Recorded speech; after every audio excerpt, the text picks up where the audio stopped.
আজ কোর্টে যখন তাকে নেওয়া হলো, খুব বিভৎস একটা ঘটনা ঘটেছে। আমি বিভৎসই বলতে চাইছি, কারণ আওয়ামী লীগ কি করেছে, আমেরিকাকে তুলে নিয়ে গিয়ে খুন করে ফেলেছে, গুম করেছে, এগুলো আমি জানি। কিন্তু আমরা এই বাংলাদেশটাকে যেমন চাই, যেমন দেখতে চাই, যেমন করে গড়ে তুলতে চাই, সেই বিবেচনায় এটা ভয়াবহ।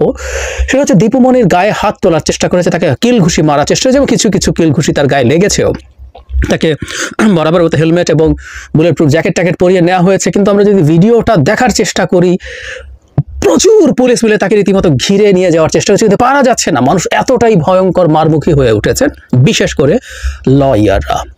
আচ্ছা, একজন ফাঁসির দাবিতে শুয়ে পড়েন রাস্তায়, পরে তাকে উঠানো হয় এবং বিএনপির আইনজীবী সহ সাধারণ মানুষ সেখানে ভিড় করে। আদালতে যখন এজলাসে তোলা হয় হাজতখানা থেকে, তাদের মাথায় হেলমেট পরা ছিল। আইনজীবীদের বিক্ষোভের মুখে তাদের এজলাসে তুলতে বেগ পেতে হয় আইন শৃঙ্খলা বাহিনীকে। অনেক ধাক্কাধাক্কি করে তাদের আদালতের দ্বিতীয় তলায় তোলা হয়। এই সময় কয়েকজন আইনজীবী দীপু মনিকে থাপড় মারেন, পরে তাদের এজলাসে তোলা হয়। এদিকে ক্লান্ত দীপু মনি আদালতে এসে পুলিশ সদস্যদের কাছে পানি পান করতে চান, তবে আদালতের কার্যক্রম শুরু হয়ে যাওয়ায় তাকে আর পানি খেতে দেওয়া হয়নি। শুনানির শুরুতে আসামিকে কেন হাতকড়া পরানো হয়নি তা নিয়ে বিক্ষোভ করেন বিএনপি পন্থী আইনজীবীরা। তখন তাদের জানানো হয়, জয়ের হাতকড়া পরানো আছে, দীপু মনি নারী হয়, তার হাতে হাতকড়া পরানো হয়নি। এইটুক আবার এথিক্স মেনটেন করছে আদালত। বিএনপি সময় তাও না, বিএনপি হলে তো সব কটারে ডান্ডা বেড়ি পড়ায় এগুলি তুলতো। প্রিয় দর্শক, আসসালামু আলাইকুম। সবাইকে স্বাগত জানাচ্ছি টিভিএন 360 টিভির পক্ষ থেকে। দর্শক, শেখ হাসিনার পতনের পরে একে একে গ্রেপ্তার হচ্ছেন আওয়ামী লীগের মন্ত্রী এমপিরা। তারই ধারাবাহিকতায় গ্রেপ্তার হয়েছিলেন সাবেক শিক্ষামন্ত্রী দীপু মনি। তাকে যখন আদালতে নেওয়া হয়, পুলিশের কড়া নিরাপত্তার ভিতর দিয়েও তাকে কিল ঘুষি দেয়। আওয়ামী লীগ নেতা এবং সাবেক মন্ত্রী দীপু মনি গ্রেফতার হয়েছিলেন গতকাল। আজ তাকে কোর্টে নেওয়া হয়েছে এবং কোর্টে কিছু ঘটনা ঘটেছে, সেই ঘটনা নিয়ে একটু কথা বলতে চাই। আমি এটা মানতে রাজি আছি, বা আপনাকে জানি সেটা হচ্ছে দীপু মনি শুধু একজন আওয়ামী লীগ নেতা, ডামি এমপি কিংবা মন্ত্রী নন। তিনি শেখ হাসিনার খুবই কাছের একজন মানুষ, এভাবেই আমরা জানি। এবং শেখ হাসিনার যত অপকর্ম, তার বিরাট সঙ্গী তার ব্যক্তিগত। তিনি এর আগে যখন শিক্ষামন্ত্রী ছিলেন, তখন তিনি ভার্সিটি তৈরির সময় চাঁদপুরে কত শত কোটি টাকার দুর্নীতি করতে গিয়ে ধরা খেয়েছেন। এছাড়াও আমরা জানি না এমন অসংখ্য দুর্নীতি আছে, কোনো সন্দেহ নাই। আওয়ামী লীগের কোনো মন্ত্রী এই পদে থেকেছেন এবং ভীষণ দুর্নীতি করেননি হতে পারে না। তিনি প্রতিপক্ষকে ঠ্যাঙানোর জন্য বহু কিছু করে থাকবেন, এটাও আমরা জানি। বহু রকম ফৌজদারি অপরাধ তিনি করেছেন। এবং শেখ হাসিনাকে মন্ত্রণাদাতা হিসাবে তার ভূমিকা যদি বিবেচনা করি, তাহলে সেটা খুবই টাফ কিছু, কোনো সন্দেহ নাই। সব কিছু মেনে নিতে প্রস্তুত আছি। কিন্তু ওই যে বলেছিলাম, সবচেয়ে ভয়ঙ্কর অপরাধীটাও যিনি আছেন, তাকেও আমরা আসলে ইনসাফের সামনে আনতে চাই।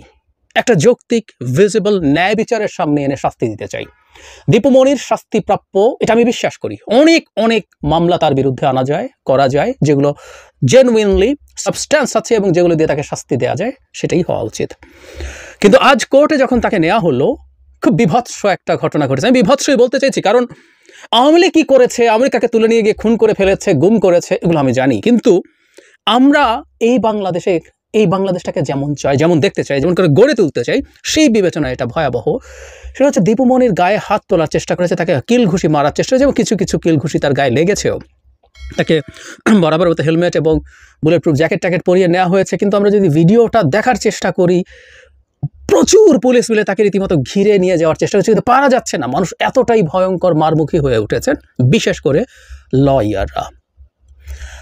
বাংলাদেশের আদালত প্রাঙ্গণে এই ঘটনাগুলো ঘটছে, আমাদের এই ব্যাপারগুলোতে সতর্ক থাকা দরকার। কিছুদিন আগেই আমি সালমান এফ রহমান এবং জনাব আনিসুল হককে যখন কোর্টে নেওয়া হয়, তখন যেটা হয়েছে যে তার পক্ষে যারা আদালতে দাঁড়াতে চেয়েছিলেন, তারা অন্য আইনজীবীদের তীব্র বাধার মুখে আদালত প্রাঙ্গণ ছেড়ে চলে যেতে হয়েছিল। কোনোভাবে এগুলো আমরা মেনে নিতে পারি না।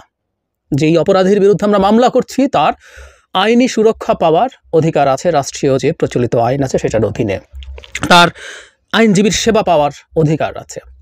ঠিক একইভাবে দীপু মনিকে কোর্টে নেওয়া হয়েছে। আমরা এক্সপেক্ট করি, এবং আমি বহুবার বলেছি, খুব ভালোভাবে তাদের বিরুদ্ধে মামলা করা উচিত, খুব ভালো তদন্ত করা উচিত, এবং খুব দ্রুত স্পেশাল ট্রাইব্যুনালে দ্রুত বেশ কিছু মামলার বিচার করে তাদের শাস্তি নিশ্চিত করা উচিত। এই কাজটা বেশি দেরি করা যাবে না। খুব সিগনিফিক্যান্ট কিছু মানুষের মধ্যে এই কাজটা করতে হবে, সেটা হোক। কিন্তু আমাদের লয়াররা তাকে পেটাতে গেছেন, একদমই ভালো কিছু না। এটা ভয়ঙ্কর ব্যাপার। একজন নারীকে পুরুষ সাজাচ্ছেন পেটাতে। পুরুষ বা কেন, নারীও বা পেটাতে যাবেন কেন? আমি প্রাথমিক কথা বলছি, ইমিডিয়েট যে ক্রাইসিসটা বা সমস্যাটা আমাদের হবে সেটা হচ্ছে এগুলো শোকেসড হবে, এগুলো বিভিন্ন জায়গায় শোকেসড হবে, বাইরে এসব নিয়ে কথা হবে। এবং আমি বলছি বাংলাদেশে এখনও আওয়ামীপন্থী লোকজন আছে, ভারত বসে আছে এখানকার খুব ছোট একটা ঘটনাকেও বিরাট করে তোলার জন্য। আর আদালত প্রাঙ্গণে একজন নারীকে, অভিযুক্তকে পেটাতে যাচ্ছে লয়াররা, এটা খুব ছোট ব্যাপারও না, নারীকে পেটাতে যাচ্ছে। আমাদের এটা বুঝতে হবে এটার ইমপ্লিকেশন কোথায় যেতে পারে।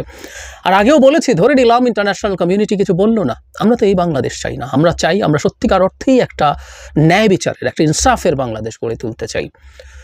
আমি জানি না আমার ভিডিও অনেকে শুনবেন, অনেকে এরপরই নানান কথা বলবেন, বিদ্রুপ করবেন, কেউ করছেনও, তারা আমাকে সতর্ক করছেন আমি অতি সুশীলতা করছি বা এই ধরনের শব্দ ব্যবহার করছেন। অসুবিধা নেই, আমি আসলে আমার কথা বলে যাব।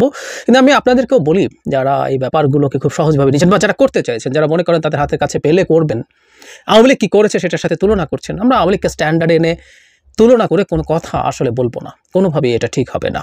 আমরা যেই রকম বাংলাদেশ আওয়ামী লীগ থাকার সময়ও দেখতে চেয়েছি, রিপিটেডলি কথা বলেছি, আমি অন্তত বলেছি, আওয়ামী লীগ যখন ধরে ধরে খুন করে ফেলছে মানুষকে, বিচার বহির্ভূত হত্যা, গুম করছে, আমি তখনও কাস্টাডিতে নিয়ে টর্চারের বিরুদ্ধে কথা বলেছি, মিথ্যা মামলা, গায়েবী মামলা দিয়ে কোর্টের হয়রানির কথা বলেছি।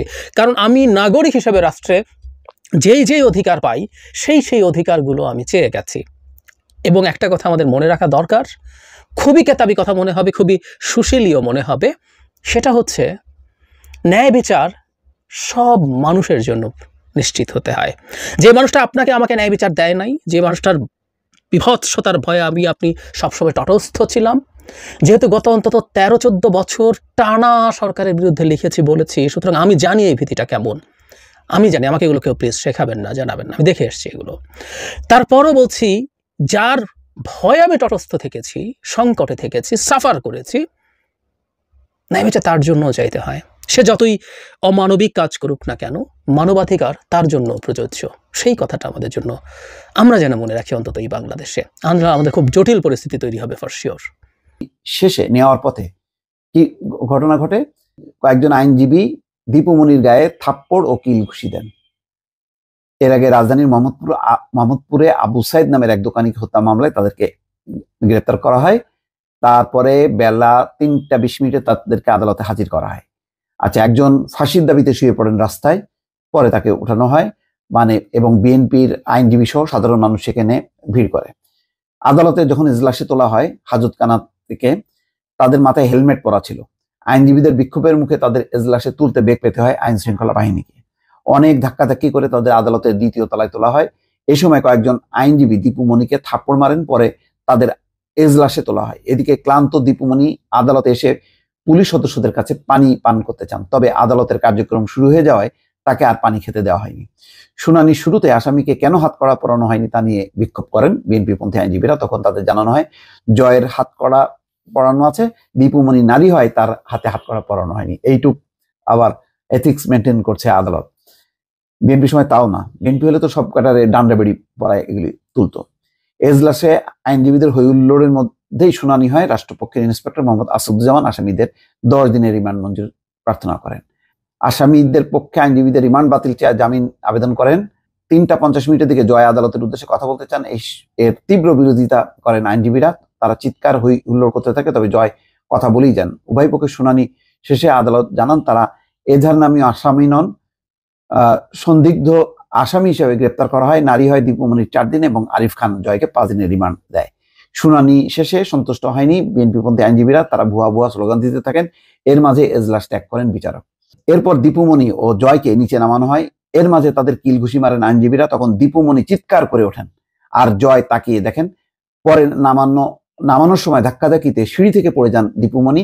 এক নারী পুলিশ সদস্য তার সঙ্গে পড়ে যান। পরে দ্রুত তাদের হাজতখানায় নিয়ে যাওয়া হয়। 19 আগস্ট রাতে দীপু মনিকে এই ডিএইচএস থেকে গ্রেপ্তার করে। তার মানে বুঝতে পারছেন যে প্রকাশ্যে আছে সেও কিন্তু দৌড়ের উপরে আছে, স্বস্তি পাচ্ছে না।